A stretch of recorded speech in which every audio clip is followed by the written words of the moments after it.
Would it be surprise you to hear the CBP sources say that currently they are releasing more than 70% of the migrants crossing every day, and sometimes more than that number, higher than 70%? Would that surprise you?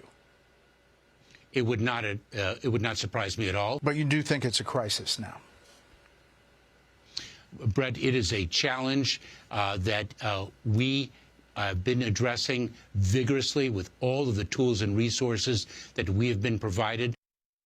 Well, Homeland Security Secretary Alejandro Mayorkas still refusing to say the situation at the southern border is a crisis, despite admitting 70% of border crossers are being released into the United States every day. However, the White House is blaming that chaos on House Republicans. Watch this. House Republicans decided to vote on a bill that would cut 2,000 Border Patrol agents at the border. That's what they did. That's what they did. And they continue to obstruct and get in the way of of the president wanting to move forward with a supplemental that includes border security. They're getting in the way of it. This coming just a day after more than 60 Republican lawmakers traveled to the Texas border to get a firsthand look at the crisis. Joining me now, one of those lawmakers, Montana Congressman Matt Rosendale. Congressman, good morning. So I want to get your response from the White House, but first I want to hear about what you saw at the border this week when you went there in person. Cheryl, this is my fourth trip down to the southern border. The situation there has deteriorated over the last couple of years. We saw that they hit yet another record last month, 302,000 illegals that were encountered at the border.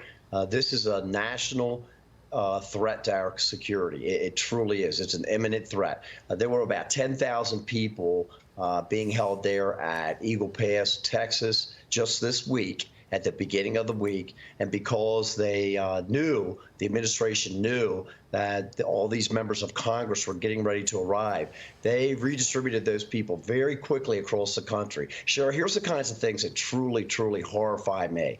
The CBP told us that there were about 200 people contained, involved with that group of 10,000 that were folks of special interest.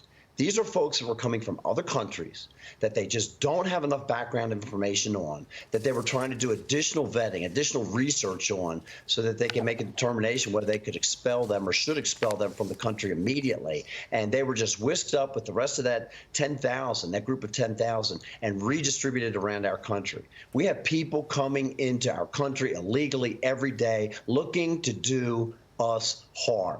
This is an imminent national security threat. And so I tell all my colleagues, we see the problems. The people across the nation have seen this exposed every single evening on the news. What are you willing to do to protect our country? And I think that this is a big enough issue that we should be talking about closing down funding for the federal government until our border is secure. So you're willing to go down the route, and many of your colleagues seem to be saying the same thing now. You're going to go down that threat of shutting down the government if the border is not dealt with. But remember, within that funding request from the Biden administration, I mean, there's billions that's under the request. It's over $3 billion, but at the same time, the question mark is where's that money going to go? And at this point, It seems like it's going to go to more lawyers. It's going to go to more processing. All it's going to do is just to, basically smooth out the flow of everybody coming in, but not actually stop the border. Is that your impression as well? And is that your concern? Exactly Yeah, that's it, Cheryl. That's exactly what the additional funding would be used for, building more soft-sided structures and placing some additional CBP officers down on the border only so that they can process the illegals entering our country faster, to take the flow and make it work faster, to create a logistical system so that more illegals can come into our country faster. This is not what we need to do. We need to implement the policies of H.R. 2, which was the most comprehensive and conservative immigration and border security legislation that has ever been passed in Washington. And that would continue building the security system on the border and also put some policies in place, like the Remain in Mexico policy that that President Trump so effectively used that said, if you're coming into our country from another country and you're trying to claim asylum, until you can have a hearing, until it can be determined whether you're eligible for that, you're going to have to wait in Mexico. You're not going to just be released into our country with the ability to travel wherever you want to for the next 6 or 7 years, still carrying this illegal status with you.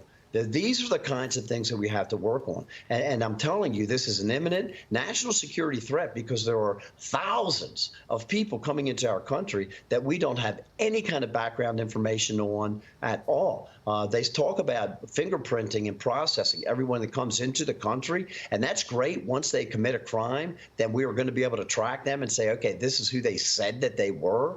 And this matches up with these fingerprints. We know when they came in. But we have to, as a member of Congress, my job is to protect the citizens of our country. And we are not doing that right now. That southern border is an absolute security threat.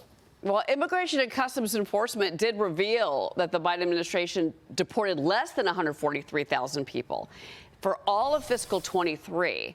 And there were more than 300,000 crossings just last month alone.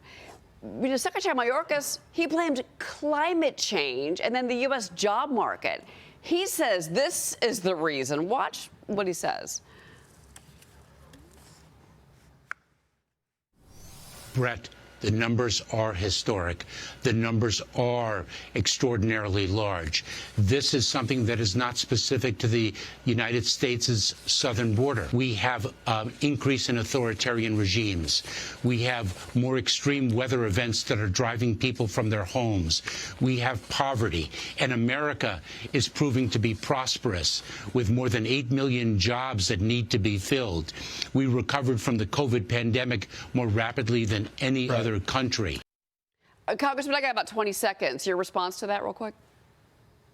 It's all bogus. This has been a plan from the very beginning, from Alejandro Mayorkas, to bring as many illegals into this country possibly could, to create a permanent underclass for the Democrat Party. It is killing people. It is putting our country at risk, and we must stop it now. And that's why myself and a bunch of my colleagues are saying, you know something, we will have the opportunity on January the 19th to say either secure our southern border or we're not going to fund the federal government. All right. Well, when everyone comes back to Washington, now we know what the playing field is going to look like. Congressman Matt Rosendale. Congressman, thank you.